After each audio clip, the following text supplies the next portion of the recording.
Astro energy vibe நேயர்கள் அனைவருக்கும் வணக்கம். நான் உங்களுடைய காதல் ஜோதிடர் ஈஸ்வரிங்க. இன்றைக்கி என்ன பார்க்க போகிறோம் அப்படின்னு பார்த்தீங்கன்னா, ஒவ்வொரு ராசிக்காரங்களுக்கும் ஒவ்வொரு விஷயங்கள் இருக்கும். ஸோ நம்ம ராசியில் நம்ம ஏன் பிறந்தோம், ஏன் நமக்கு இந்த குணங்கள் இருக்குது அப்படிங்கிறத பற்றின ஒரு விளக்கம் தான் பார்க்க போகிறோம். ஸோ இப்போ நம்ம சொல்கிறதெல்லாம் பார்த்தீங்க அப்படின்னா முக்கியமான ஒரு விஷயங்கள். இது எனக்கு இருக்கக்கூடாதுன்னு நினைக்கிறனால இருக்குது, ஏன் என்னால் மாற்றிக்க முடியும், இதாங்க இயல்பு, அதை ஏற்றக்கூடிய மனப்பக்குவம் அப்படின்ற ஒரு விஷயத்தை பற்றி தான் பார்க்க போகிறோம்.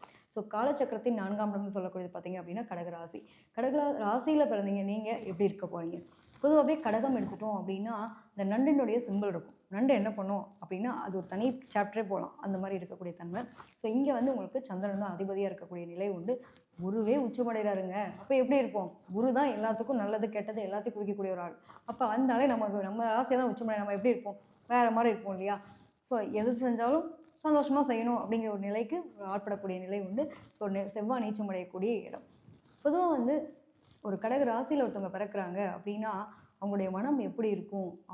அன்பு, அம்மாவின் அன்பு, கருணை, இரக்கம், பாசம், உணர்ச்சி வசப்படக்கூடிய நிலை, இத்தனையும் குறிக்கிறவங்க இது அப்படின்னா கடகராசி தான்.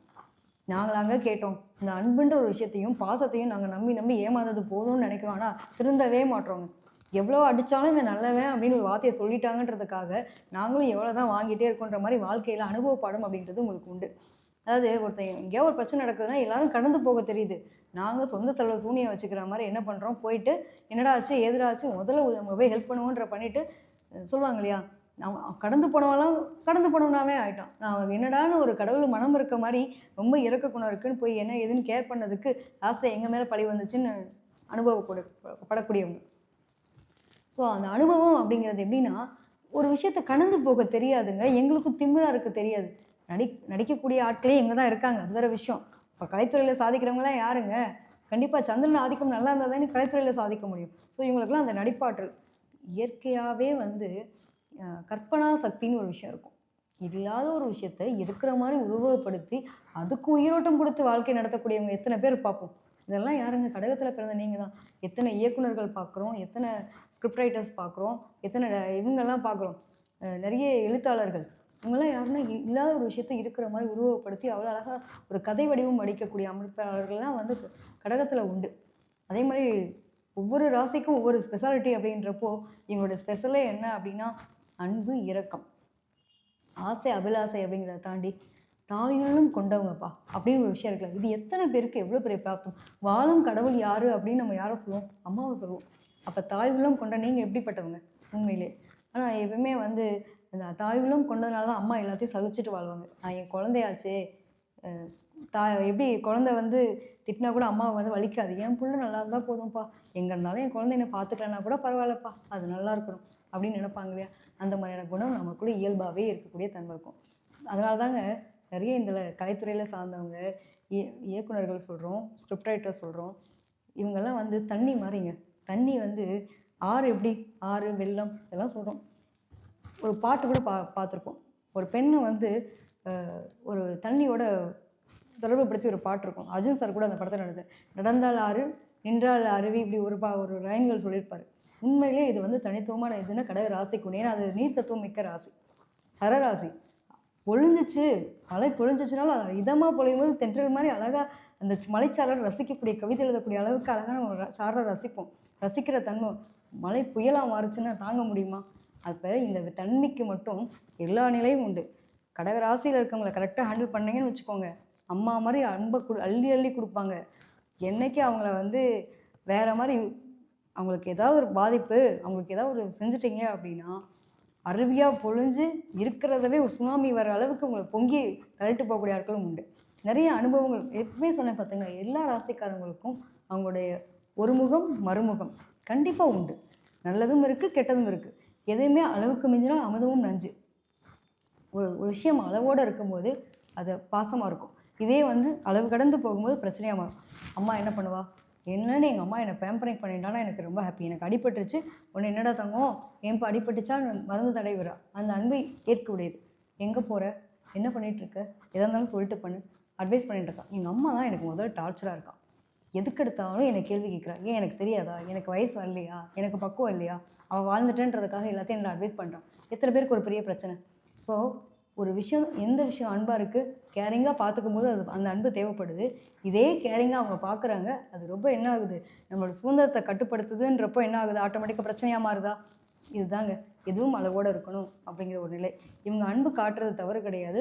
அளவு கடந்த அன்பை வைக்கும்போது அதுவே வந்து வெறுப்பாக மாறக்கூடிய தன்மை இருக்கும். ஸோ கடகராசியில் பிறந்த நீங்கள் எதாக இருந்தாலும் அளவோடு இருந்துச்சு அப்படின்னா உங்களுக்கு ஒரு வாழ்க்கையில் வளர்ச்சி அப்படிங்கிறது டெஃபினட்டாக உண்டு. யாரையும் பகைச்சிக்க வேணாங்க. நம்ம யார் தும்புக்கும் போக வேணாம்ப்பா. எதுக்குப்பா அட்வைஸ் பண்ணிவிட்டு பாசத்தையும் கொடுக்க வேணாம், பரிதாபத்தையும் நம்ம வாங்கிக்க வேணான்ற நிலையோடு இருந்தீங்க அப்படின்னா ரொம்ப சூப்பரான ஆட்கள். இவங்க தாங்க நம்ம ஆரம்ப காலங்கள்லேருந்து நம்ம சொல்லுவோம் இல்லையா, நம்ம தாத்தா பாட்டி காலத்துலாம் அம்மா அப்பாலாம் என்னங்க வியாபாரம் பார்த்தாங்க, விவசாயம் இருக்கும். நம்ம இன்றைக்கி சாப்பிட்ற சாப்பாடு அவங்க இல்லைன்னா ஒன்றுமே இல்லை இல்லையா. ஸோ உணவு சம்மந்தப்பட்ட தொழில்கள் எங்களுக்கு ரொம்ப நல்லாயிருக்கும்.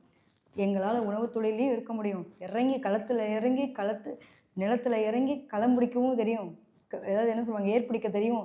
அதே மாதிரி ஏணியாக ஏறி ஏணியே இல்லாட்டி கூட ஒரு விண்வெளி ஆராய்ச்சியாளராகவும் ஆக முடியுன்ற அளவுக்கு ஸோ எட்டாத இடத்துல இருக்கக்கூடிய அத்தனை தொழில்களும் எங்களுக்கு வசப்படக்கூடிய தன்மை. இன்றைக்கி இருக்கிற நைட்டும் பகலும் பார்க்காம இருக்க உழைக்கக்கூடிய ஆட்கள் ஐடி பீப்புள்ஸ் எடுத்துக்கிறோம். இவங்கெல்லாம் யாருன்னா கண்டிப்பாக கடகத்தில் இருப்பாங்க. தூக்கம்னா ராக்கோழிகள்னு பேர் உங்களுக்கு. நான் வச்சுருக்கதே பார்த்தீங்க அப்படின்னா நிறைய இடங்களில் சொல்லியிருப்பேன். ராக்கோழி அப்படின்னு ஒரு விஷயத்தை எடுத்துக்கலாம். கண்டிப்பாக கடகத்தில் பிறந்தவங்களுக்கும் சரி, ரிஷபம் சந்திரன் உச்சமடையக்கூடிய இடத்துல இருக்கவங்களுக்கும் சரி, ராக்கோழிகள் ஒரு பேரவே வச்சுருக்கேன். ஐடி பீப்புள்ஸ்லாம் பாருங்களேன், நைட்டு பகலாக இருக்கும், பகல் நைட்டாக இருக்கும். அந்த அளவுக்கு தூக்கம் இல்லாமல் தன்னுடைய வேலையை பார்க்கக்கூடிய நிலைகள். அதே மாதிரி ஸ்பேஸ் சொல்கிறோம். இன்றைக்கி விஞ்ஞான உலகத்தில் இவ்வளோ வளர்ச்சி இருக்குது. இன்றைக்கி பார்த்தோம் அப்படின்னா நிலால கால் பதிச்சாங்கன்றதை தாண்டி இன்றைக்கி செவ்வாயில் கால் பதிக்கிறாங்க. நிறைய விஷயங்கள் நடக்குது.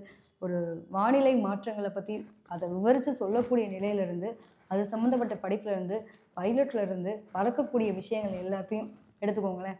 ஒரு ராக்கெட்டை விடுறேன்னா ஓகே, ராக்கெட்டில் ஏறி பயணம் பண்ணுறதுக்கு ஒரு ஆள் வேணும், விமான பயணியாக இருக்கணும், விமானத்தை வந்து ஆர்கனைஸ் பண்ணுறதுக்கு ஒரு டெக்னீஷியனாக இருக்கணும். ஸோ இது சார்ந்த விஷயங்கள் எல்லாமே எதெல்லாம் பறக்கக்கூடிய விஷயங்கள், எதெல்லாம் கடல் சார்ந்த பகுதியில் இருக்கக்கூடிய விஷயங்கள் இத்தனையும் யாருக்கு இருக்கும் அப்படின்னா உங்கள் ராசிக்கு உண்டுங்க. சந்திரனோட வீட்டில் இருந்து அது இல்லைன்னா எப்படி அர்த்தம் இல்லையா. நிறைய பாருங்கள் மெரைன் இன்ஜினியர்ஸ் இருப்பாங்க, நிறைய விஞ்ஞானிகள் இருப்பாங்க, நிறைய ஆய்வாளர்கள் இருப்பாங்க, நிறைய வந்து அரசியல் பிரமுகர்கள் இருக்கிறதுக்கு வாய்ப்புகள் உண்டு. ஏன்னா குரு உச்சமடையக்கூடிய இடம். எப்பயுமே வந்து பார்த்தீங்க அப்படின்னா குரு உச்சமடைகிறாரு அப்படின்னாலே இவங்க வந்து ஒரு மாதிரி லோன்லியாக இருப்பாங்க. லோன்லின்றது என்னன்னு நினச்சிங்க, எப்பயுமே தனிமை நிறைய விஷயங்களை கற்றுக் கொடுக்கும். சும்மா சாதாரணமாக படப்படன்னு பேசுகிறவங்ககிட்டலாம் போய் பேசுனீங்கன்னா பெருசாக நிறைய விஷயங்கள் இருக்குமான்னு தெரியாது. இந்த அமைதியாக இருக்கணும்ன்ட்டு நம்மவே கூடாதுன்னு ஒரு விஷயம் சொல்லுவாங்க. நம்ம பெரியவர்களை பார்த்துருப்போம் இல்லையா. ஏன் அமைதியான நம்பக்கூடாதுன்னு சொல்கிறாங்க அப்படின்னா, நிறைய விஷயங்களை தனக்குள்ளே ஆராய்ச்சி பண்ணிகிட்டே இருப்பாங்க. கேள்வி ஞானம் தனக்குள்ளே அப்படியே ஒரு சர்க்கிள் போட்டுகிட்டே இருப்பாங்க. என்னது ஏது எதுக்கு ஏது அந்த கேள்வி எழுப்பிகிட்டே இருப்பாங்க. ஸோ தனிமையில் இருந்தாங்கன்னா இவங்க தனிமையை எப்படி யூஸ் பண்ணுறாங்கன்றதை பொறுத்தது. அதையும் சொல்லிடுறேன். மனநோயாளி ஆகிறாங்களா, மனநோயாளிகளுக்கு மருத்துவம் கொடுக்கக்கூடிய ஆலோசகராக இருக்காங்களா, மருத்துவராக இருக்காங்களான்னு விஷயம் இருக்கு இல்லையா. ஏன்னா இவங்க தான் சைக்காட்டிக்கலாக வந்து நிறைய பிரச்சனையை சந்திக்கிறவங்க தான். மன வலிமை மிக்கவர்கள்னு சொல்லலாம், மன வலிமை குன்றியவர்கள்னு சொல்லலாம். ஏன்னா எந்த ஒரு விஷயத்தையும் யதார்த்தமாக கடந்து போகுது. அம்மா என்ன பண்ணுவா, திட்டிட்டானா, ஐயோ என் குழந்தை திட்டான்னு, ஆனால் அவங்க வெளியில் சொல்ல மாட்டாங்க. என் குழந்தையாச்சே இப்படி விட்டு கொடுக்குன்றப்போ மனசுக்குள்ள போட்டு குழப்புவாங்க இல்லையா. அது மாதிரி மனம் சம்மந்தப்பட்ட விஷயத்தில் பெரிய போராட்டங்களுக்கு சந்திக்கிறவங்க, மன அழுத்தம் மனநோய்க்கு சந்திக்கிறது எல்லாமே பார்த்திங்க அப்படின்னா இந்த கடகத்துக்கு உண்டு. செவ்வாய் நீச்சம், உடல் ஆரோக்கியம் பாதிக்கப்படும். மனசு சரியில்லைனாலும் உடல் ஆரோக்கியம் பாதிக்கப்படுமா இல்லையா.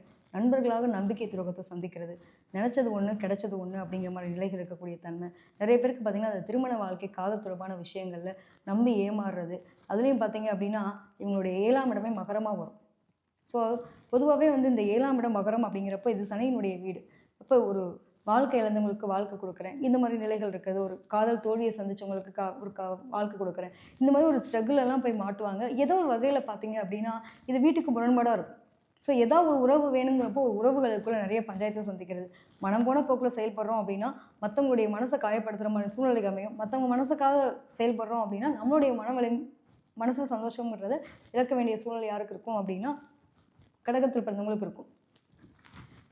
அதாவது தண்ணின்னு ஒரு விஷயம் நான் எடுத்தேன் பார்த்தீங்களா, உண்மையிலே வந்து அழகான ஒரு நிலை என்னென்னா, இவங்களுக்குலாம் ஒரு ட்ரிப்பு, மனம் ரொம்ப அழுத்தமாக இருக்காங்க அப்படின்னா இவங்களாம் ட்ரிப்பு போயிடும். ஏன் காசு இருக்குது இல்லைப்பா, நான் ஒரு ட்ரிப்பு போயிட்டு வந்துட்டேன் அப்படின்னா இவங்க தெளிவாக யோசிப்பாங்க. இவங்களோட முடிவுகள் தெளிவாக இருக்கும். தீர்க்கமான தெளிவான முடிவெடுத்து வாழ்க்கையை வாழக்கூடிய நபர்கள். இவங்களை பொறுத்த வரைக்கும் அந்த குழந்தை மனம் அப்படின்னு சொன்னேன் பார்த்தீங்கன்னா, நிறைய பேருக்கு குழந்தைக்காக ட்ரீட்மெண்ட் எடுப்பாங்க. குழந்தை விஷயத்தில் தடை தாமதங்கள் இருக்கும். கடத்தில் பிறந்தவங்களுக்கு வந்து குழந்தைக்காகவே தன்னோட வாழ்க்கை, என் குழந்தைக்காக தான் நான் என்னோட வாழ்க்கையை எவ்வளோ எஃபர்ட் போடுறேன், பட் என் குழந்தைய என்னை எதிரியாக நினைக்குதுங்கிற வருத்தமும் உங்களுக்கு இருக்கும். குழந்தைக்காக ட்ரீட்மெண்ட் பண்ணி குழந்தை பெற்றுக்கிறதும் நீங்கள் தான். ஸோ கடகராசியில் பிறந்தவங்களுக்கு இவ்வளோ விஷயங்கள் இருக்குங்க. உங்களுடைய படிப்பு, நான் சொன்ன மாதிரி படிப்பு அப்படிங்கிறது கடல் சார்ந்த பயணங்களில் படிக்கக்கூடிய கல்வி, தொழிற்கல்வி. எதை செஞ்சாலும் தொழிற்கல்வியாக செய்யுது. அதான் விவசாயமும் தெரியுங்க, எங்களுக்கு வில்லங்கமாக இருக்கக்கூடிய எல்லா வேலையும் தெரியுங்க, வானத்தையும் ஆராய்ச்சி பண்ண தெரியும், வாழ்வியலையும் ஆராய்ச்சி பண்ண தெரியும், ஆலோசகராகவும் இருக்க முடியும். அனைத்தும். ஒரு அம்மா அப்படின்னா அவளுக்கு கோபம் இருக்கும், சந்தோஷம் இருக்கும், பொறுமை இருக்கும், நிதானம் இருக்கும், வைராகியம் இருக்கும். இத்தனையும் கலந்த கலவை தான் அம்மா.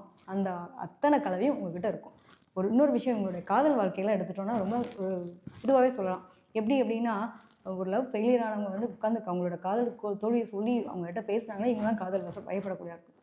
அந்த காதல் நிம்மதி இல்லை அப்படிங்கிறத தாண்டி தியாக திருமணம் பண்ணக்கூடிய ஆட்களுக்கும் துணிச்சலானவங்க. இறக்கம் இருந்தால் என்னங்க ஆகும்? ஏய் என்னப்பா நீ இவ்வளோ சின்ன பிள்ளையா இருக்க, உனக்கு வாழ்க்கை போச்சா, நான் இருக்கேன்ப்பா அப்படிங்கிற அளவுக்கு ஒரு துணிஞ்சு வாழ்க்கை கொடுக்கக்கூடிய தன்னம்பிக்கையும் இவங்ககிட்ட இருக்கும்.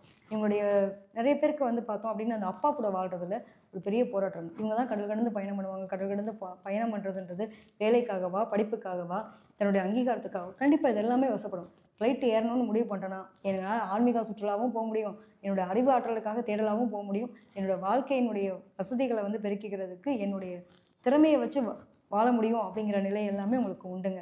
இதில் எதுவும் மாற்றம் கிடையாது. அன்பு அப்படிங்கிற ஒரு விஷயத்தில், இரக்கம் ஒரு விஷயத்தில் ரொம்ப கவனமாக இருங்க. நம்ம யாருக்கு அன்பை கொடுக்குறோம், யாருக்கிட்ட இந்த இரக்கமாக இருக்கும். எப்பவுமே வந்து பார்த்தோம் அப்படின்னா இரக்கம் ஒரு விஷயம் இருக்கலாங்க, தவறு கிடையாது. ஆனால் உங்களுடைய இரக்கமே உங்களுடைய இயலாமை தன்மையாக மாறிடக்கூடாது. இவங்க இறக்கப்படுறாங்கன்றதுக்காக ஏறி மிதிக்கிற ஒரு ஆளாக மாறிட்டோன்னா தப்பாகிடும். ஸோ இடம்பொருள் ஏவல் அப்படிங்கிற ஒரு விஷயத்தை கடந்து போகிறதுக்கு தெரியணும். பொதுவாகவே வந்து பார்க்கும்போது இந்த கடக ராசி அப்படின்னாலே நிறைய பேருக்கு ஒரு கவலை இருக்கும். எங்கள் அம்மா கூட வந்து எனக்கு ஒரு மன வருத்தம் இருந்துக்கிட்டே இருக்குங்க. என் லைஃப் நல்லபடியாக அமைச்சிட்டேன், ஆனால் எங்கள் அம்மா இன்ன வரைக்கும் என் கூட பேசவே இல்லை. எனக்கு வருஷம் எத்தனை ஆகிடுச்சு, எத்தனை பேருக்கு உண்டு, இன்ன வரைக்கும் என்னை வந்து ஒதுக்கி வச்சுட்டாங்க. பட் எங்கள் அம்மா ஓகேவாக இருக்காங்க. எங்கள் அம்மாவை பார்த்துக்கல என் ஒய்ஃபு. ஆனால் இன்ன வரைக்கும் என் ஒய்ஃபுக்கு எனக்கு ஒரு மிஸ் அண்டர்ஸ்டாண்டிங் எங்கள் அம்மானால. இந்த அம்மான்ற ஒரு விஷயத்தை வச்சு நல்லது கெட்டது உங்கள் வாழ்க்கையில் எல்லாமே அவங்க பண்ணியிருப்பாங்க. ஏதோ ஒரு வகையில் அவங்க பிரச்சனையாக இருப்பாங்க. இது எல்லாம் நம்ம லைஃப்பில் எல்லா லைஃப்லேயுமே உண்டுங்க. எந்த ராசிக்காரங்களுக்கும் எல்லா ராசிக்காரருக்கும் உண்டுன்றப்போ இவங்களுக்கு பர்டிகுலராக அந்த அம்மா சார்ந்த, அன்பு சார்ந்த, சொல்லுவாங்கள்ல எமோஷனல் சார்ந்த விஷயங்கள், இதெல்லாம் ரொம்ப வீக்கான ஆட்கள். வெளியில் டிப்டாப்பாக இருந்தாலும் உள்ள எமோஷனலான வீக்கான ஆட்கள். எங்களுக்குலாம் ஒரு விஷயம் சொல்லிட்டாங்க அப்படின்னா தாங்க முடியாதுங்க. எமோஷனலாக உடனே அழுதுருவாங்க. சில பேர் மன அழுத்தத்துக்கு ஆளாவாங்க. இதெல்லாம் கடகராசியில் இருக்கவங்களுக்கு உண்டு. ஸோ இவங்களை பொறுத்த வரைக்கும் இந்த குழந்தை, குடும்ப வாழ்க்கை, படிப்பு, கல்வி, வேலை எல்லாமே வந்து அவங்களுக்கு மனம் போல் அமைஞ்சிருச்சு அப்படின்னா அவங்கள மாதிரி கொடுத்து வச்சவங்க யாருமே கிடையாதுங்க. இவங்க பிடிக்காம ஒரு விஷயத்த கையில் எடுத்தாங்க அப்படின்னா சக்ஸஸ் பண்ணுறது கஷ்டம்.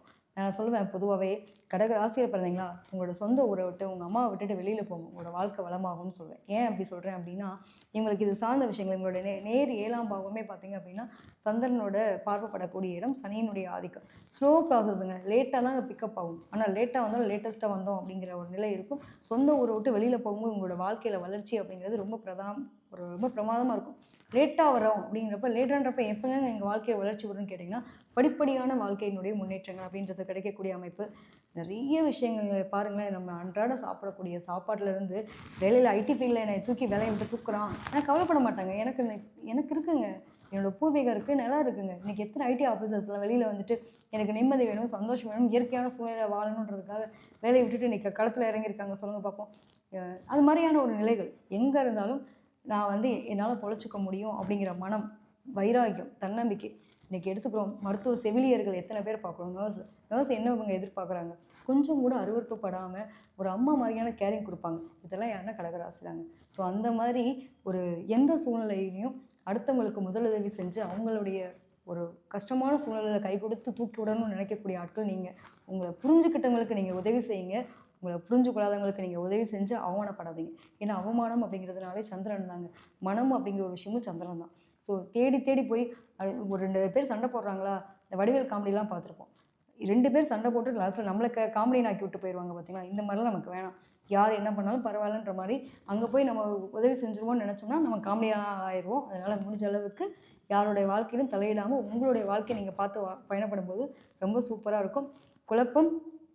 குழப்பம் வர்றதே மன தெளிவுக்காக தான். அதை நான் நிறைய இடங்களில் சொல்லுவேன். ஸோ குழப்பம் வருதுன்றப்போ சோர்ந்து உட்காந்துடாதீங்க. அந்த குழப்பத்தினுடைய தீர்வு என்னன்றதை தேட ஆரம்பிங்க. உங்களுக்கு தெளிவான வாழ்க்கை பாடம் கிடைக்கும். வாழ்க்கை வாழ்வதற்கே வாழ்கிறதுக்கு ஒரு சந்தோஷமான சூழ்நிலை உருவாக்குறதுக்கு நம்மளுடைய மனம் நல்லா இருக்கணும். மனமது செம்மையானால் மந்திரங்கள் ஜெபிக்க வேண்டாம்னு ஒரு வார்த்தை இருக்குது. ஸோ உங்களுடைய மனசை ரொம்ப அழகாக வடிவமைச்சுக்கோங்க. உங்கள் வாழ்க்கையில் டெய்லி டெய்லி டெய்லி வந்து நம்ம பிறந்தநாள் எப்படி சந்தோஷமாக கொண்டாடுற மாதிரி நமக்கான நாட்கள் ரொம்ப அழகான நாட்களாக இருக்கும். ஸோ இன்ன வரைக்கும் கடகராசியை பற்றி பேசியிருக்கோம். நிறைய விஷயங்கள் இருக்குங்க. காலப்புருஷ தத்துவத்தெல்லாம் எடுத்து உங்களுக்கு சொல்லணும்னு நினச்சா ஒரு நாள் போதாது, அந்த அளவுக்கு இருக்குது. தேவைப்படும் போது நிச்சயமாக ஒரு விளக்கமான பதிவு உங்களுக்காக பிறப்பினுடைய நோக்கம் அப்படிங்கிற மாதிரி ஒரு பெரிய ஒரு சாட் கொடுக்குறேன் உங்களுடைய ராசிக்கான பதிவுகளாக. இது வந்து ஒரு சின்ன ஒரு சொல்லுவாங்க இல்லையா, ஒரு படம் வர்றதுக்கு முன்னாடி ஒரு டீசர் அப்படின்றது மாதிரி இது ஒரு டீசராக தான் நீங்கள் பார்க்கணும். நிறைய விஷயங்கள் கொடுக்க தயாரிக்கும். உங்களுக்கான பதிவுகள் ஏதாவது நீங்கள் சொல்லணும் அப்படின்னாலும் நீங்கள் கமெண்ட்டில் போடலாம். நன்றி, வணக்கம்.